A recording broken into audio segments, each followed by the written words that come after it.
प्रभु धवलेश्वर महाप्रभु कला वृषभर धड़ा होइथिबा बाबा धवलेश्वराय नमो नमः।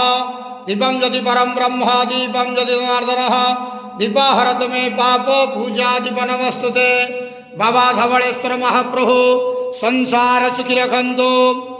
आज प्रभु आपणकर नवदोल यात्रा महोत्सव मेलन उत्सव रे समस्त श्रद्धालु भक्त मान आशीर्वाद करंतु, मनस्कामना पूर्ण करंतु, कर्म क्षेत्र उन्नति करंतु, ग्रहरिष्टमान खंडन करंतु, जगतर मंगल करंतु, विश्वर कल्याण करंतु, आपणकर नाम प्रकाश करंतु, सेवकर डाक श्रवण करंतु।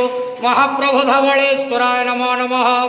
संसार सुखी रखंतु आनंद के बार हरि बोलो। प्रभु धवलेश्वर महाप्रभु आपणकर नवदोल यात्रा मेलन उत्सव रे समस्त श्रद्धालु भक्त मान आशीर्वाद करंतु आनंद के बार हरि बोलो।